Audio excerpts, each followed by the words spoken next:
Good evening, and a very warm welcome to our guests, dignitaries, faculty members, their families, ladies and gentlemen. One of the secrets of life is to keep our intellectual curiosity acute. Keeping these true words in mind, I, Janice Singh of PGP Batch 2325, And I, Anushka Rastogi of PGP Batch 2325, on behalf of IIM Raipur, welcome you all to IIM Raipur's intellectual series, Gyan Varsha, presenting the rockstars of India. This monthly series brings together academia, industry, and purpose-driven speakers in an informal, intellectual, and social environment. It helps us to engage with visionaries, innovators, and leaders who've dedicated their lives to a nation and nation building. This selfless and immense contribution for the betterment of our country makes them the true rock stars of India. before we begin, I would request Professor Anubha to welcome our guest speaker for the evening, Professor M.S. Sriram, with a bouquet.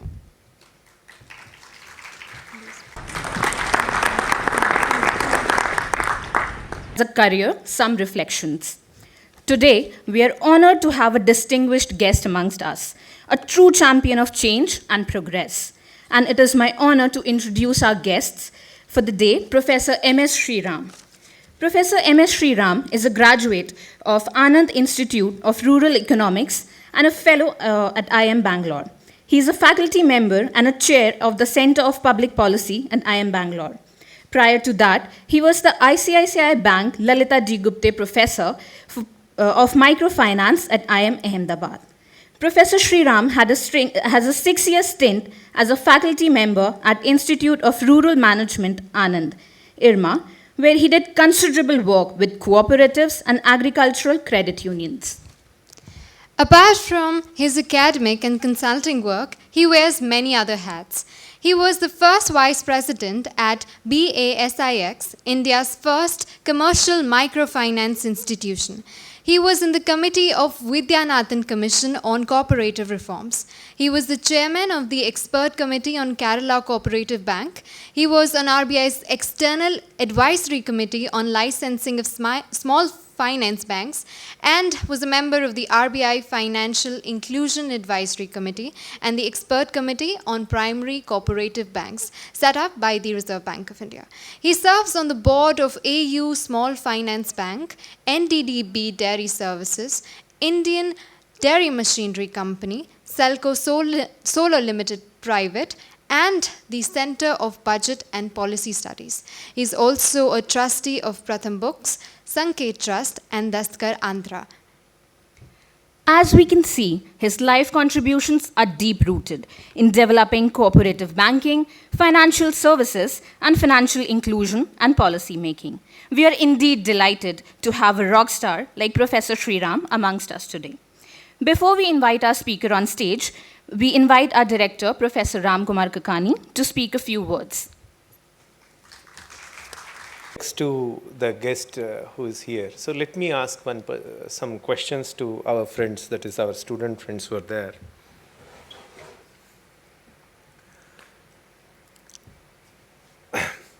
How many of you believe microfinance is helpful? Please raise your hand. How many of you believe that, okay, so it's about 20% for your information, Professor Sriram. How many of you believe that self-help group model is a very good mechanism to remove poverty? It's about 70%. How many of you believe that self-help groups, essentially the microcredit using self-help groups, is a very good way to ensure that society moves upwards? There is social development. Right. You see, one thing is based on what we listen about, let's say, organizations such as Bangladesh Grameen Bank and others that are there. Another is having a feel of the ground, doing work on the ground, and creating new research and hypothesis. So there was this work titled Beyond Microcredit, which Professor Sriram essentially had documented it as a book as well, wherein he ended up finding out very simple finding, which said that, look, When you take microcredit using self-help group mechanism, you are essentially replacing a hand loan which is there. You are not removing any poverty, you are not doing much of a development, etc., etc. It is replacing the hand loan. Hand loans means loans taken from friends, they have been replaced by a self-help group mechanism of giving and taking money. A very unique finding. And a unique finding at a time and space when the overall field of microfinance has been ossified. I mean, if you observe, self-help group and Bangladesh Brahmin model at that time ossified the context, means they were not permitting other ways of looking and doing things. That is what is breakthrough research all about. We have a person here with such fantastic research findings. We also have here, as a speaker, someone who has written a book on the past 500 years of Indian astronomers. That is how they were looking and doing things. So we also have someone who clearly says, Ram, if I write in English, it is research, and if I write in Kannada, is it literature? So what's wrong with me? So that is the person we are talking about. Fantastic. Welcome to you, sir. Over to you. Thank you so much. Okay. Good afternoon. I think it's better that I write my own introduction rather than somebody else writes the introduction. Because sometimes you discover things that you yourself don't know. First of all, the definition of a rock star, if you see me, it will completely change. I don't think I'm anywhere near a rock star. But nevertheless, that's okay. That is the mood and the theme of the topic. So I'll briefly take about half an hour to look at the career in social sector. I possibly don't have the credibility to talk about social sector career because I've not had a great career in social sector. I've had only 2 stints outside of academia, and both these ended up with a fight with the boss. And both the organizations no longer exist. So I've had the golden touch of liquidating organizations that I work in. I think I'm safe in academics, and academics is safe with me. But nevertheless, I sort of grew up as a young graduate under the influence of Dr. V. Kurian, the person who was responsible for Amul as a revolution. And he was a professional manager and a very inspiring speaker. If you came under his influence in the formative stages of life, it was very difficult to get out of that influence. He was a mesmerizing speaker. He was a very motivational person. And he was next door where I was studying in the Institute of Rural Management. And therefore, we would get more occasions to see him and more occasions to not interact with him because he was generally out of reach for most of us, but certainly listen to him most of the time.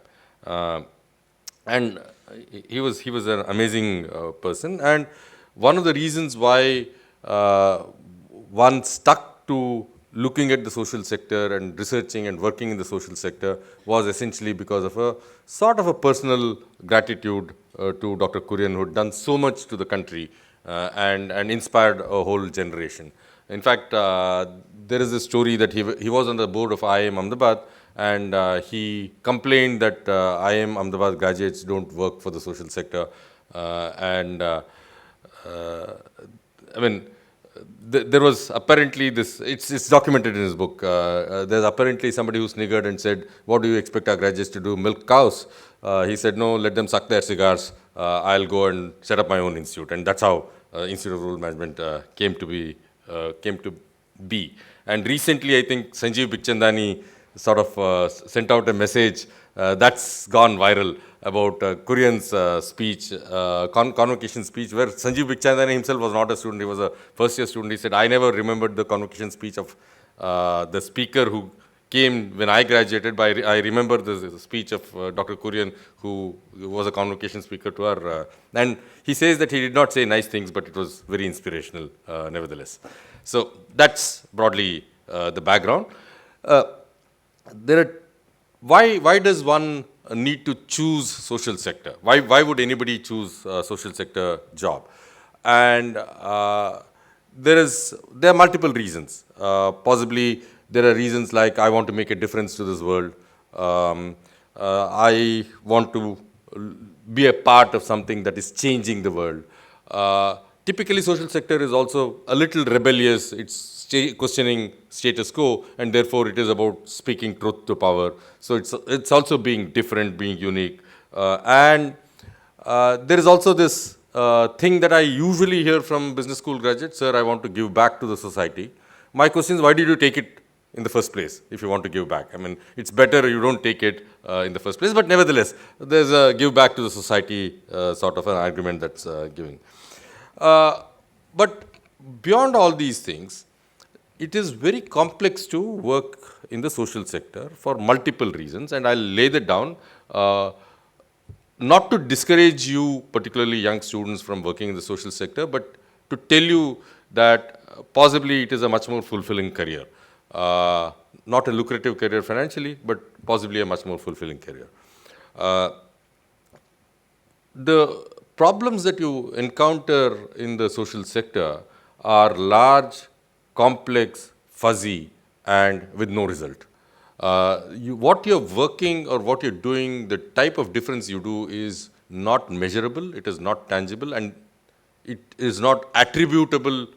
Causality attribution is not possible, and therefore it's a very frustrating job at one level, that you don't see the change that you intend to see because the problem is very complex.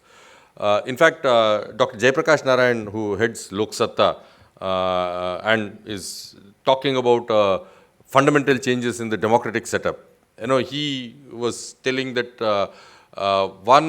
the problem is very complex and it takes a lot of time. And possibly what I start, if I were to achieve it, possibly it may get achieved in 2 generations down the line, but I just need to keep at it and seed the idea of democratic change. I mean, that's what he used to say. So it is a very, very complex area, particularly if you're looking at problems which are intergenerational in nature. If you look at the civil society organizations, you will find that the people who are working in the civil society organizations are very, very unreasonable people. You'll find the activists and others who are working in civil society very unreasonable.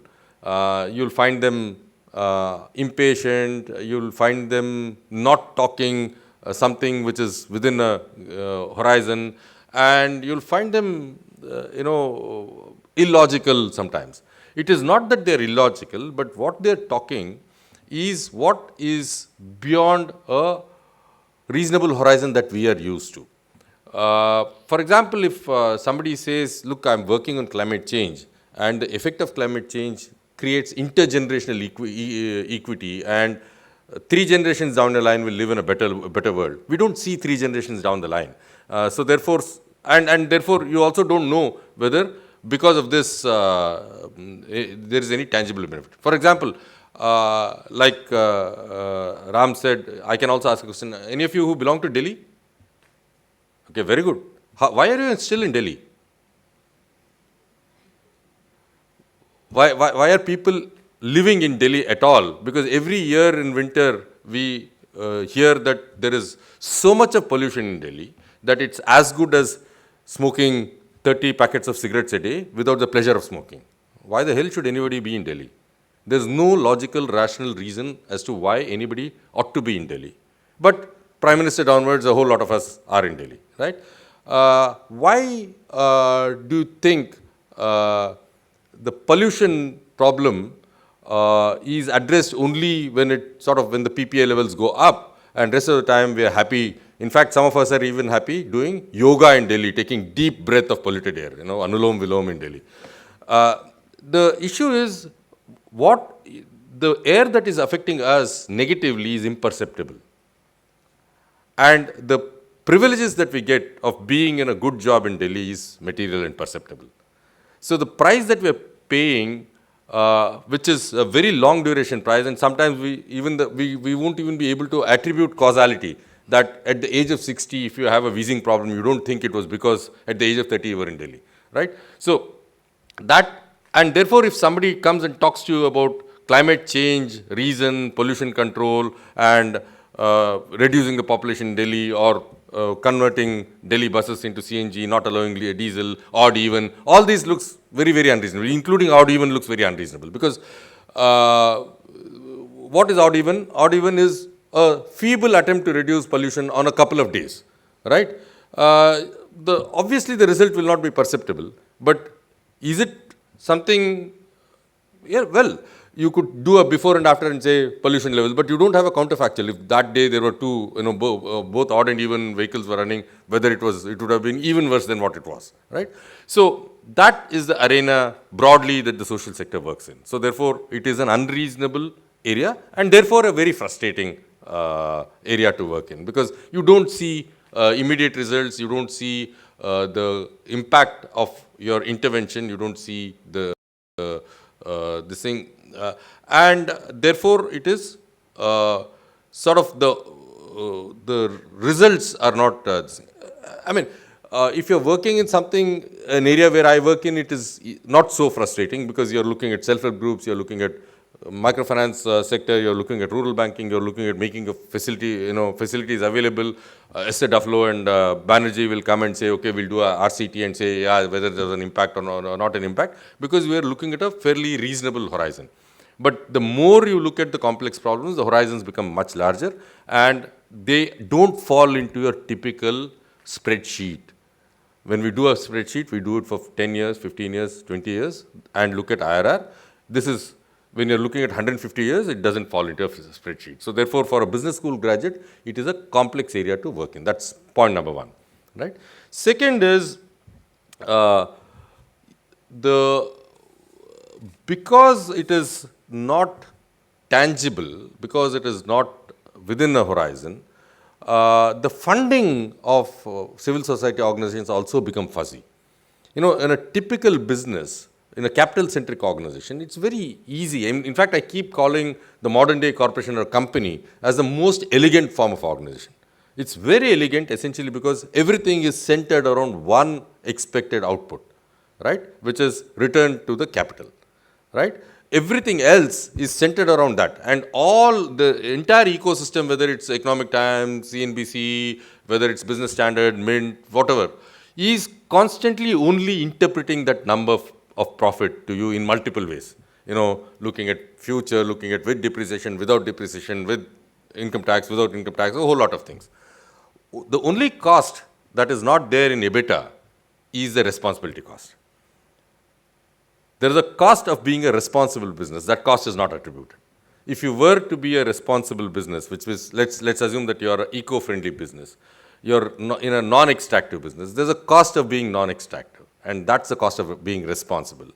And that is intangible. It's extremely difficult to measure that. I mean, there are multiple ways in which social sector organizations have tried to merge business with social obligations, benefit corporations, patient capital, alternative investment funds, and things like that. But those are all basically having the business framework and trying to say whether we can work our way in the business framework to be a little more responsible. But that's one part. So your funding turns out to be, people will fund you for a cause because they believe in the cause rather than they believe in the outcome. For example, let's assume that you're working as a climate change activist. Let's take an organization like Greenpeace or something like that works for climate change or environment. What do? They do protests, they do dharna, they do interventions, they prevent things from happening. For example, Narmada Bachao Andolan, Medha Patkar was trying to prevent the dam from raising its height, right? So there's a whole lot of initiatives which, how do you measure the impact of my grant to them? Can I say you need to have 10 dharnas in a year? You can't, right? So therefore the funding is going to be based on faith that you are a credible person, your cause is credible, we like your methods, and therefore we will not ask you questions. So that's the second part of it. To explain what you're doing and to get a stable funding for your cause is extremely difficult. And of course, the cause that you're working is transnational. Climate change doesn't happen just in Raipur. Something that gets done in Raipur affects the Amazon forest, something that happens in the Amazon forest affects Delhi. For example, there's a very interesting case on Bhutan on whether they should build dams or not, right? As a country, should India be interested in whether Bhutan should build the dams or not? We should, because Bhutan is a carbon sink. They are the net,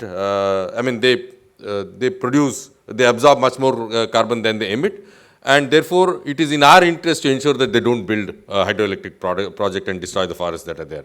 But we draw national boundaries, and therefore it is their interest versus our interest. Similarly, whether we should build townships on the India-China border, strategic requirements would say that it's better that we build roads, we occupy the glaciers, and we patrol the points and so on, but ecologically it is destructive. So that's a square up that we constantly need to make. And these are, the unreasonable people don't look at international borders. They'll look at intergenerational equity issues. So therefore, they also look sometimes as deshdrohis and people who are not, that's essentially because the cause itself is not confined to a nation. It's a global cause. So that's the second, I'm possibly, with social sector, I'm concentrating too much on climate change. Let me sort of draw back and take Medha Patkar and others out of my mind and just look at the broader social sector. The issue that I'm highlighting is that it is very difficult to measure and therefore very frustrating, right? So that's the second aspect. Third aspect is the aspect that the social sector requires is something called signaling. Now you can see that I'm in a particular attire today, right? I'm wearing a churidar kurta, I'm wearing a waistcoat. This is signaling. This is signaling that this sort of signals what sort of a person I am. I may not be that sort of a person, but you would have thought, chalo aur ek jhola wala aa gaya. Yeah, right.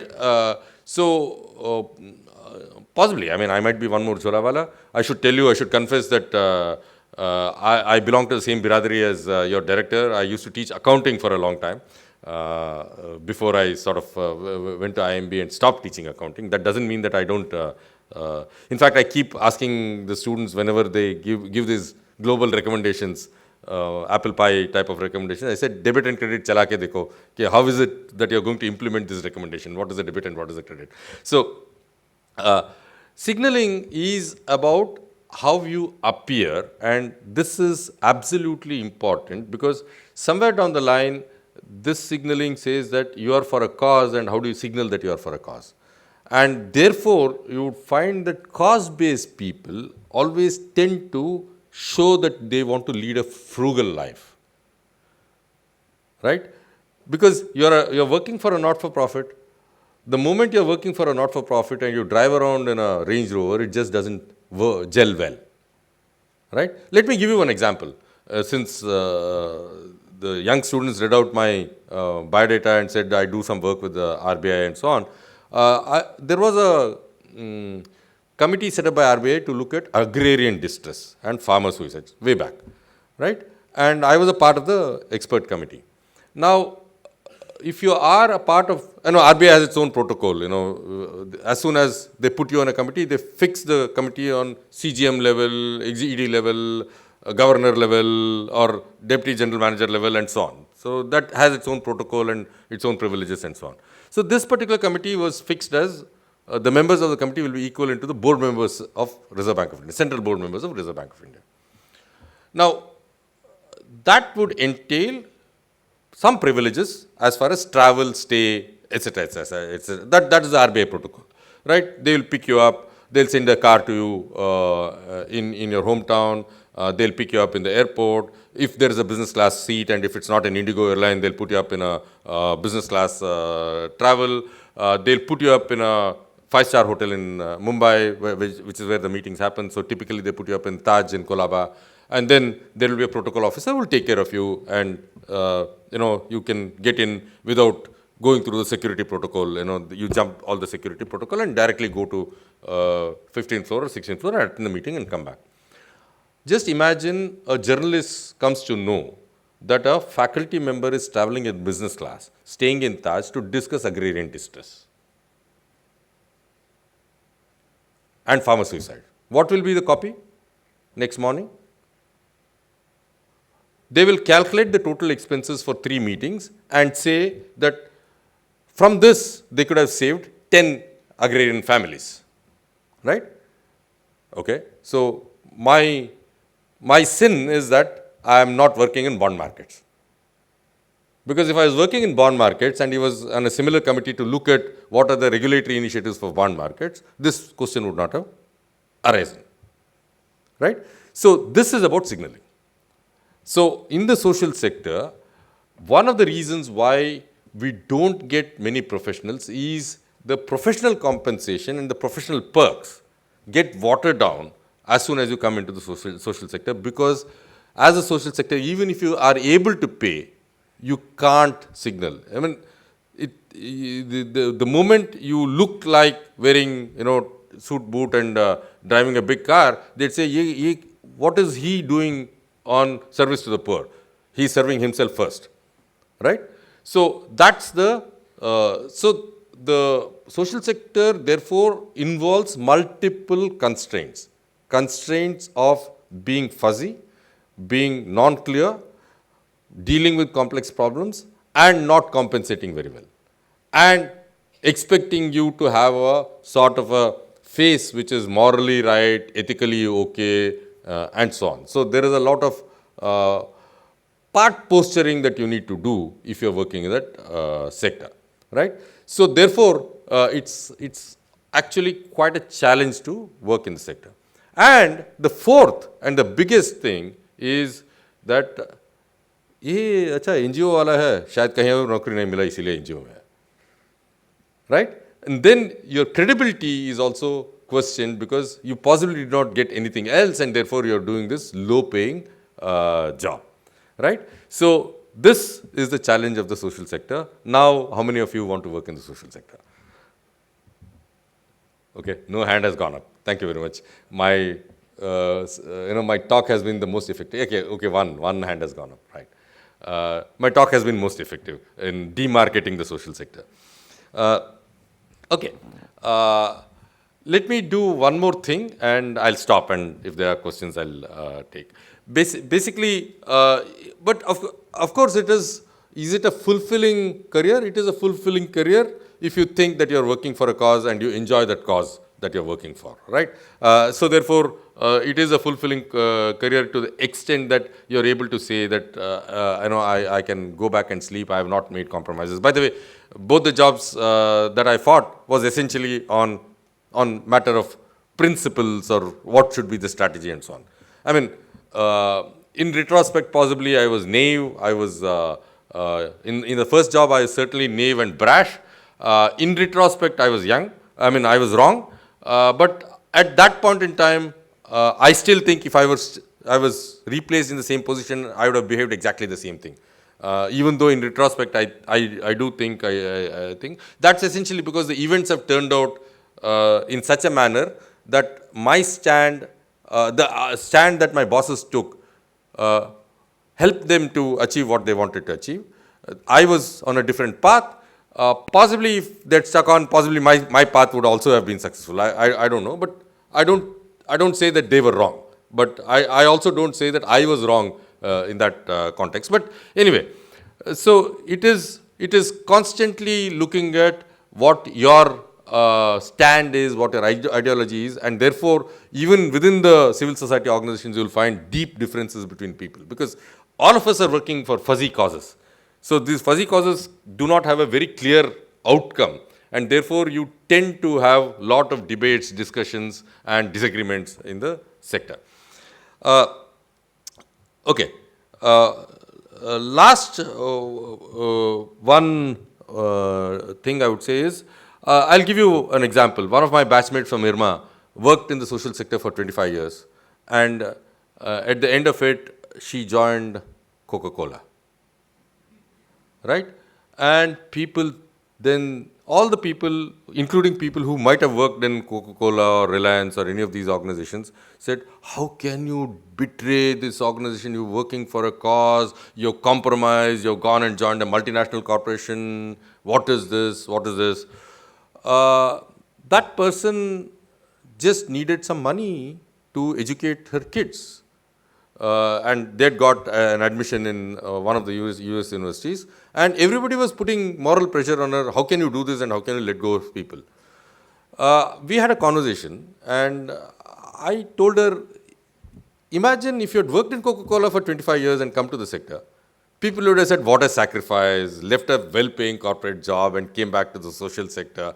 So one thing that I've learned is, in order to be credible in the social sector, possibly you need to go to the corporate sector and prove that you can actually do a corporate sector job and then come back.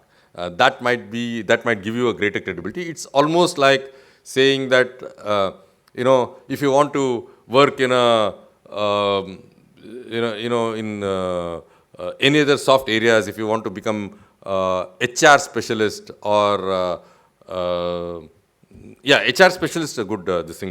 Professor Khandwala, who's the HR OD guru, his family did not allow him to do a PhD in organization behavior till he finished his chartered accountancy and told them that I can actually be a good chartered accountant. He was a rank holder in chartered accountancy before he moved to HR. So that is the credibility, and we also need to do our regular engineering or software courses before we can do psychology or this thing.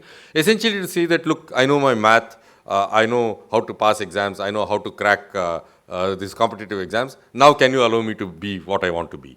That is a larger signaling to the society at large. Okay, I'm not a waste fellow. I'm really there. And I'm here out of choice and not out of desperation. I think the problem with the social sector jobs is to create your own personal credibility and to convince yourself that it is worthwhile and to convince the rest of the world that I'm not here because I did not have choices, but I really want to do it. But ultimately, it is a career or a job which does not give any guilt to you at the end of the day.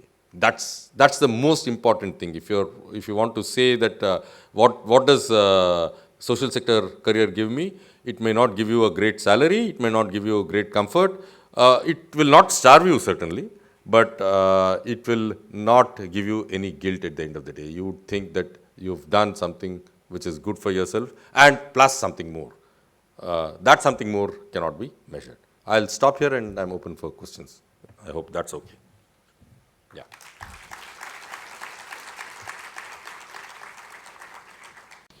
We would like to thank Professor Sriram for his extremely valuable discourse and for sharing his life stories and contributions to nation building with us. We are sure that the students would have had amazing takeaways from today's session. And now the stage is open for a Q&A session.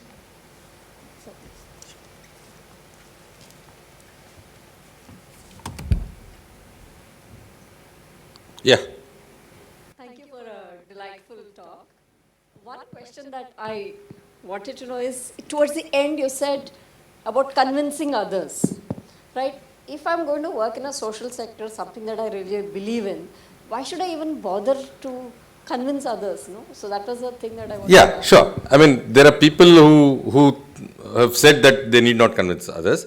My only thing is I was being a little practical, that you are in a society and therefore multiple pulls and pressures will be there. One of the ways in which you can achieve that is to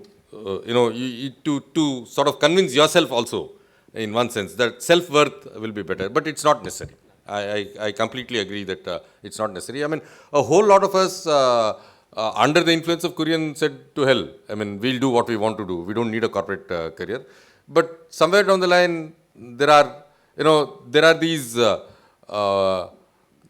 parameters of success which are there in the society, and that's something that sort of bothers you. I mean, I think it's a very personal thing. It's a very personal thing. Yeah, that's a kind of the antagonistic thing, right? And the societal pressures and the society definition of success and my definition of That's why I gave this example of Coke. I mean, that's basically saying how the society looks at you. It is not about how I pace my career. I mean, the point to be made was, this person should not have been guilty at all, but the entire ecosystem made that lady very guilty for having taken a job in Coke. Right? That's the only point that I was trying. Thank you. Hello, I'm Jay, and as you were talking about convincing people and such. So like to all the young people who are here, I would like to know one of your most memorable experiences in this area as such, if it's possible.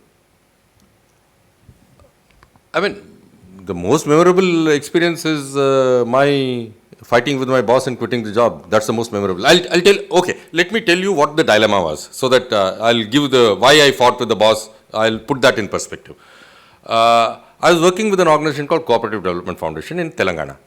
The idea at that time, and this was before most of you were born, early 80s, there was a Sriram Sagar project dam that was being built somewhere near Nizamabad, Nirmal area, and distributory canals were being sort of built in Karimnagar and Warangal districts of Telangana. So water would come, and because of the command area development plans, the cropping pattern would move from grain to, it was largely corn at that point in time, it would move towards paddy, rice.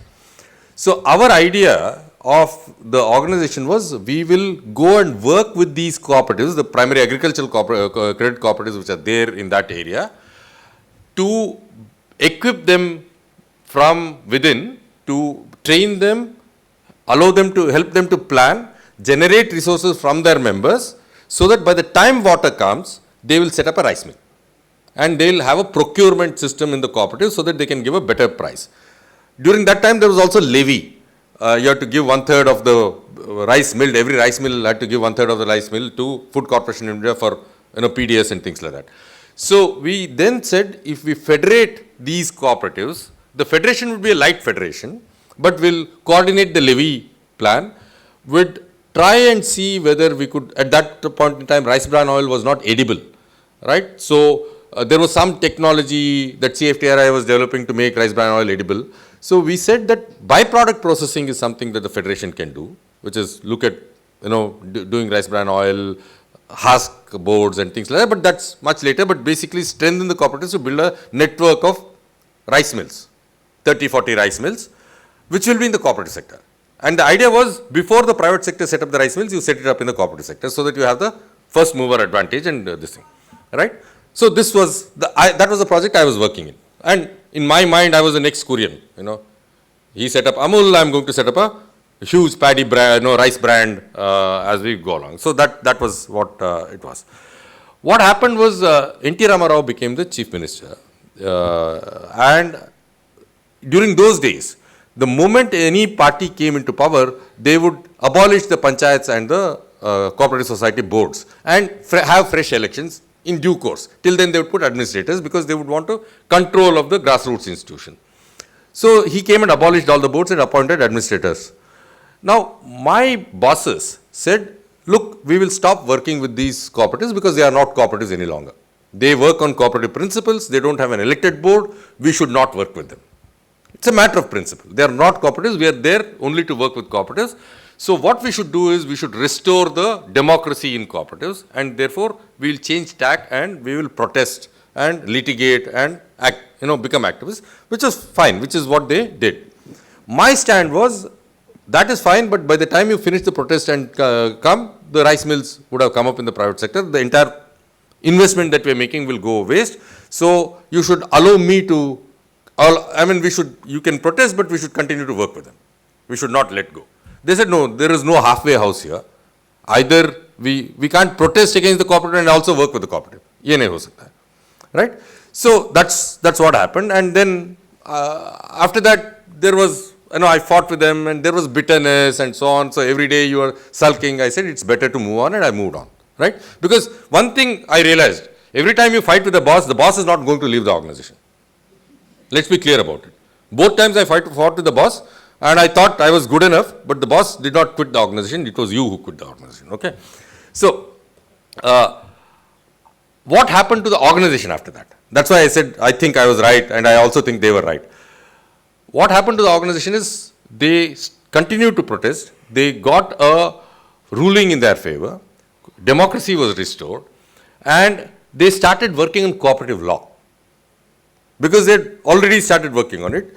So as a result of their work, by 1996, which is a good 10 years of lobbying and working, or slightly earlier, 1992 I think, the same NTR who got rid of it and got these people to get into law, passed a new act called the Mutually Aided Cooperative Societies Act for self-reliant cooperatives. Right? Not only did he pass it, these people got this act passed in 15 other states. So they were successful. They took up a cause of getting the law reformed, getting democracy into it, getting the government off their back, and they were successful in implementing this law in 15 other states. So in one sense, they were right. Right? That is in hindsight. Right? So what does this give? This gives me the power to reflect and say, well, there is something which you need to do, which is practical, and I am willing to compromise on the principle for a little while. That's what I said. Whereas they said, no, principles are more important. The plan can go on the side. So we don't have a counterfactual, or if the cooperative was set up, would it have been better? Yeah. Good evening, sir. I'm Muskan Goel from PGB batch 2325. So my question is that when we see an entrepreneurial boom in the times now, and when most of the entrepreneurial ventures are derived by some social problem and they are rising to solve that, so didn't it come to you that if you have to quit your corporate job so you could start an entrepreneurial venture where you not just solve a social problem but also acquire that money that you're all leaving on the job? Yeah, I mean, if you think it's interesting, please go ahead.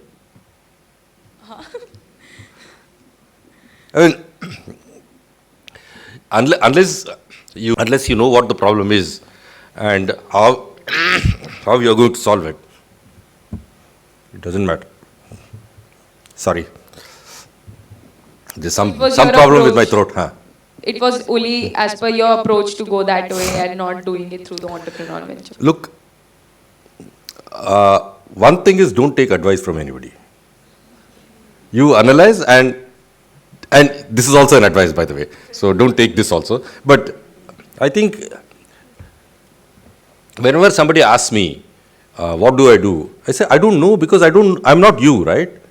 You would have your own pressures in the family. You would have your context. You would know what the finances are. You would know what your plans and aspirations are. How could an outside person come and tell you, you do this? All that one can tell is, these are the alternatives, and if you take this, possibly this might be the trajectory. Right? Ultimately, you have to decide for yourself, right? Because these are all very personal decisions. And for example, when I took up this job, first job in rural Telangana, my alternative job was in NDDB in Anand. And the salary that I would have got in Anand was twice the amount that I was getting in this NGO. And there was one more alternative, that I could have worked in Bangalore Dairy in Bangalore. My parents were deeply disappointed that I had a job in Bangalore and I was going off to Hyderabad. I could have lived with them. They said, there is one pensionable job, other job in a local, this thing, you're leaving both and going to a third job. They were disappointed, but they said, you know what is best for you. In retrospect, they are quite proud of me, right? But who knew at that time that my career trajectory will take this? I mean, for example, the reason why I got into academics is essentially because I fought with my boss. I did not want to get into academics. If they had allowed me to build this paddy cooperative, I would have possibly ended up building the paddy cooperative. Then I said, okay, let me leave. I wrote the CAT at that time. IMB offered. I said, chalo, dekh lete hain. It will give me some time to think. And then I liked it. So sometimes I'm here by accident, right? Perfect accident, I would say. Thank you, sir. Good evening, sir. Yeah. Okay, yeah. Hi, myself Neha Shaw from PGP batch 2325. Just a brief about me. So, past 4 years, I have been running my own NGO and my own company. More than 10,000 of the marginalized and tribal women are associated with me, both in India and Indonesia. So, I have been to many countries representing India. So, the two questions and two components of every discussion comes to what social development are you making and how much money are you making? Coming on to the first part, I was very young when I started my company and NGO. I could very fondly answer the very first part, and coming to the second part, how much money, I was not very much, compatible and sure about the money making part because being in the social sector, money making is something that you cannot say it out loud, or like there is a lot of constraints associated with money making part.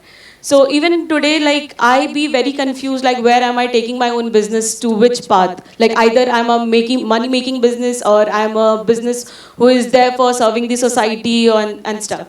So is this dilemma, it is like just for me, or like everyone in this sector faces the very same? Everyone faces the same. I mean, it is a dilemma that is there because see, ultimately, if you're a regular flyer in airlines, you would know that they'll constantly advise you wear your oxygen mask first before you help others. Now, every time you look at it, you say, why should I? I mean, what is this about selflessness versus selfishness? And that dilemma is always there. And the reason why they say you should wear your oxygen mask is, even if you were to help somebody, unless you survive, you won't be able to help somebody. So you just need to figure out whether you are a warrior on the front line, where foregoing your life is going to save the country, or saving your life is going to save the country. So you figure it out. Sometimes by surviving, you save the country. Thank you so much, sir. Thank you. Thank you, but we are done with the Q&A session now. Our career choices are not merely about financial stability, but a tapestry woven with threads of satisfaction, impact, and stability. In this journey, we should be able to look back with pride, knowing that our choices have made a positive difference, and that we are leaving behind a legacy that matters. The speakers at Gyan Varsha over the past few months have strengthened our belief that we must no longer be confined to the unidimensional view of corporate success. For we stand at the crossroads of an opportunity to work for the betterment of our nation and our people. Let us seize this moment to embrace the power of our choices and the potential impact that we can have on our world. On behalf of IIM Raipur and the state of Chhattisgarh, I now invite Dean External Professor Sumit Gupta to present our guest with a token of appreciation.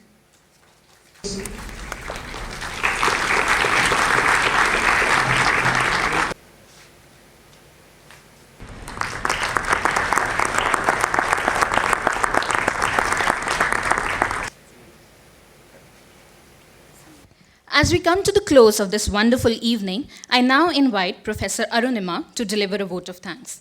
Ma'am. Thank you, Anushka. So I think keeping up with the tradition that we started last time, maybe we close with a little bit of art this time as well. So a few lines for all the rock stars that we've been celebrating through the Gyan Varsha series for the last 1 year. Hands that serve with open hearts, minds that heal where hope imparts.